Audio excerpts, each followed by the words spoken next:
Hello viewers, আসসালামু আলাইকুম। কেমন আছেন সবাই? আশা করি সবাই ভালো আছেন। দেখতে পাচ্ছেন শারফা সাফরিনকে লিপস্টিক দিয়ে দিচ্ছে, লিপি দিয়ে দিচ্ছে। আর সাফরিন কি করতেছে? ওই যে লিপস্টিকটা ব্লেন্ডিং করে ফেলতেছে দুই ঠোঁটের মধ্যে। যাচ্ছি কোথায় জানি না, তবে সন্ধ্যা থেকেই বের হবে না, আগে থেকেই চিন্তা করছিলাম। আজকে শুক্রবার, তবে আমার হাজব্যান্ড বারবার বলতেছিল কি বাসায়ই থাকবা, বের হবা না, চলো কোথাও যাই। আমি যে তাহলে কোথায় যাবা? বলে যে কোথায় যাব জানি না। এভাবে অনেকক্ষণ, একটু পর পর বলবে যে বের হবা না, তাহলে বাসায় বসে থাকবা তাহলে। এইভাবে চিন্তা করতে করতে চিন্তা করলাম যাক তাহলে বের হয়ে যাই। তারপর যেই বলা সেই কাজ, রেডি হয়ে গেছি আমরা। বাচ্চা দুইটাকে রেডি করে দিছি। হুটহাট কোথায় যাব কিন্তু জানি না। তারপরে যে বের হলাম, যাচ্ছি। তারপরে একদম গেটে এসে বলতেছে কোথায় যাবা আসলে? আমি তো জানি না কোথায় যাব। যে তাহলে গাড়িতেই ঘুরবো, কোথায় ঘোরা যায়? পরে মাথায় আসলো চলো জামাল খান যাই। জামাল খান অনেক স্মৃতি পড়ে আছে আমাদের, আসলে তরুণ সময়ের। যাই হোক, জামাল খান চলে গেলাম। লাইটিং সিস্টেম দেখা যাচ্ছে, জামাল খানের অ্যাকোরিয়াম, এগুলো দেখলে বাচ্চারা একটু প্রফুল্ল হবে, আনন্দ পাবে। সেই হিসেবে গেলাম জামাল খান। সবাই ওরা মাছ দেখলো। তারপর শারফা সাফরিন তো অ্যাকোরিয়ামের জন্য পাগল হয়ে গেছে। এর আগের অ্যাকোরিয়ামটা তারা ভেঙে ফেলছে। তখন আমরা বলতেছিলাম তোমার ছোটো মামাকে আবার বলিও আরেকটা অ্যাকোরিয়াম গিফট করতে। বড় অ্যাকোরিয়াম বাসায় রাখার অনেক শখ ছিল, কিন্তু আসলে রাখা সম্ভব না। আমার তো দুটানা জীবন, কক্সবাজার চট্টগ্রাম। মাছকে অনেক বেশি সেবা দিতে হয়, ওই সেবা আমার পক্ষে পসিবল না। এই হচ্ছে কথা। তারপর বাচ্চারা অনেকক্ষণ এনজয় করলো, অ্যাকোরিয়াম দেখলো। সেখানে আমার একটা মাছ পছন্দ হয়েছে, খুবই পছন্দ হয়েছে বলতে গেলে। একেবারে প্রজাপতির মতো ডানা মাছটার। কী মাছ জানি না আমি, তবে আমি জাস্ট একটা ছোট করে ভিডিও করে রাখলাম। সেটা হচ্ছে একদম লাস্ট মুহূর্তে আমি অ্যাড করে দিছি। শারফা সাফরিন অনেকক্ষণ মাছ নিয়ে খেলাধুলা করলো। শারফা কোনটা কিনবে, অ্যাকোরিয়াম কিনলে সেগুলো সিলেক্ট করলো। তার বাবাকে বলতেছিল এই যে এটা কিনবে সে। তারপর আরেকটা দেখাচ্ছিল ওইটা কিনবে, এই যে বড়টা কিনবে সে। তারপর ওই যে ইয়েলো কালারটা কিনবে। এবার বলতেছিল, দুই বোন অনেকক্ষণ ধরে এনজয় করতেছিল। যাই হোক, আমিও কিছুক্ষণ ভিডিও করলাম তাদের। তারপরে ওর বাবা বলতেছিল তুমি খালি ভিডিও করো, ওরা কি বলতেছে শুনিও না। এই যে আমার এই মাছটা খুবই পছন্দ হয়েছে। এখানে এই ব্লু কালার একটা মাছ আছে, অরেঞ্জ কালার আছে, রেড কালার আছে, ইয়েলো কালার আছে। এত সুন্দর বলার বাইরে। অ্যাকোরিয়াম যদি নাও কিনি, তবে ছোট একটা এরকম অ্যাকোরিয়াম নিয়ে এটা নিতে হবে আমার নেক্সট উইকে।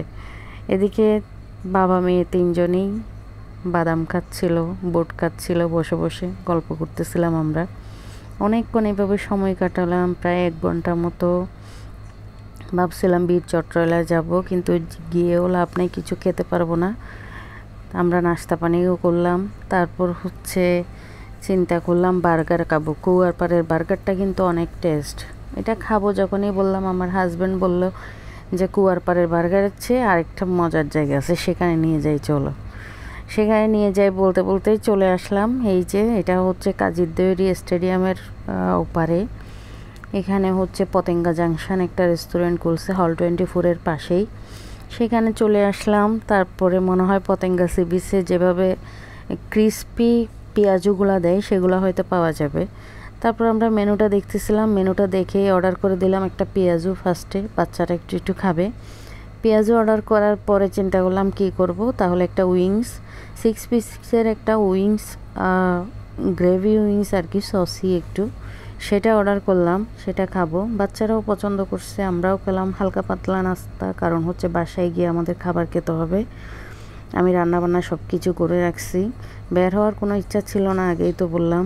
শুধু রিজুর জন্য পারলাম না, চলে আসলাম। এই আর কি, বাইরে অনেকক্ষণ সময় কাটালাম, এখন চলে যাব। লাস্টে সাফরিনও খুব মজা করে পেঁয়াজু খেলো। শারফা তো আবদারের শেষ নেই, শারফা ওরকম কার কিনবে। শারফার কিছুই লাগবে না, একটা কার লাগবে। শারফার আমাদের এই বাইক পছন্দ না, আমরা তো গরিব মানুষের এই বাইক শারফার পছন্দ না। এই যে বায়না ধরছে একটা বাইক লাগবে, পানিও খাবে না। এই হচ্ছে কথা। তারপর লাস্ট মুহূর্তে সারফা বায়না ধরলো ওই যে প্রিয়লেন্টতে যাবে, কিন্তু সেখানে আজকে আমরা যাব না বলে দিলাম। তারপর হাঁটতে হাঁটতে হাঁটতে হাঁটতে না চালাতে চালাতে এক জায়গায় চলে আসলাম, কোথায় যাচ্ছি জানি না। আস্তে আস্তেই দেখা হলো ওই পাশ দিয়ে সিআরবি। এবার রিজু বলতেছিল চলো সিআরবি যাই। তারপর সিআরবি আসলাম। সিআরবি আসলে ঘুরতে ঘুরতে যেদিকে যাওয়া যাচ্ছে, এখানে কোনো প্ল্যান ছিল না আমরা বের হব। তারপর চলে আসলাম। এবার সিআরবিতে এসে আমার মেয়ের তো যুদ্ধ শুরু হয়ে গেছে, বেলুন কিনবে বেলুন কিনবে। আগে কিন্তু সে এরকম ছিল না, ছোটোবেলায় কখনোই সব কিছু নিয়ে আবদার করতো না। তারপর আইসক্রিম খাবে। এগুলো বাচ্চাদের হেলথের জন্য খুবই খারাপ আমরা জানি, কিন্তু তবুও আমাদের খাওয়াতে হচ্ছে, কারণ বাচ্চা তো পাগল বানাই ফেলতেছে ভাই। পাগল হয়ে যাওয়ার আগে একটু আইসক্রিমটা খাওয়াই দেই। তারপরে এরকম একটা আইসক্রিম অর্ডার করলাম, 40 টাকা নিল। তারপর হচ্ছে বসলাম, আইসক্রিমটা সে মেক করতেছিল, তখন বসলাম। 2 মেয়ে বসলো সিআরবিতে। এই সিআরবির মাঠে আমি বাইক চালানো শিখেছি। আমার খুব শখ ছিল স্কুটি চালানো শিখবো। আমি এই সিআরবির মাঠেই শিখছি মোহানা নামের একটা আপু থেকে। এই আর কি, অলরেডি আইসক্রিমটা বানানো হয়ে গেছে, এখন বাচ্চাদেরকে দিচ্ছে। এগুলো খুব আনহাইজেনিক, কিন্তু তাও বাচ্চারা কান্না করতেছিল, কিছু করার নেই। তারপর দিয়ে দিলাম, 2 বোন মিলে খাচ্ছে। তবুও আমরা 2টা অর্ডার করি নাই, একটাই অর্ডার করছি। 2 জন মিলে খাচ্ছিল। ওর বাবা একটা চা অর্ডার করছে, ওর বাবা চা খাবে। আর আমি বসলাম এদেরকে পাহারা দেওয়ার জন্য। তারপর 2 জনেই ঝগড়া করতেছে, একজন একজন থেকে খাবে খাবে না। সাফরিন তো খুবই ভদ্র দুষ্ট, সাফরিন একদম সামনে খুবই ভদ্র, কিন্তু ওই যে পা নড়তেছে অলরেডি, একটু 19-20 হলেই কিন্তু পাটা দেখাই দিবে। এবার আমরা চলে যাচ্ছি সব কিছু শেষ করে। সারফার আর বেলুন কেনা হলো না। ওদিকে সুন্দর একটা ফুলের দোকান আছে, খুব সুন্দর, ইচ্ছা করতেছিল ফুল কিনে, কিন্তু বাসায় নিয়ে এই ফুল আর কী হবে, এই বুড়া বয়সে ফুল গাছরা দেওয়ারও আমার টাইম নেই। তাই যাই হোক, সৌন্দর্য দেখেই চলে আসলাম ওই যে ফুলের দোকানটা। তারপর আস্তে আস্তে চলে আসতেছিলাম। এবার মেয়ে 2 জনই নাকি সামনে বসবে, 2 জনকেই সামনে বসাই দিলাম।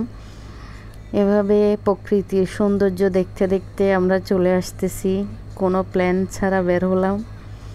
অনেক ঘোরাঘুরি হলো। মাশাল্লাহ, আমার জামাইটা মাশাল্লাহ অনেক ভালো, সন্ধ্যার পরে আমাদেরকে ঘুরতে নিয়ে যায়। এই যে এবার ফ্লাইওভারে উঠে গেলাম, ফ্লাইওভার থেকে নামলেই আমাদের বাসা। একটু একটু করে আমি সব কিছু ভিডিও করে রাখছি, যেন আমি আমার চ্যানেলে দিতে পারি, পেজে দিতে পারি। ভালো থাকবেন সবাই।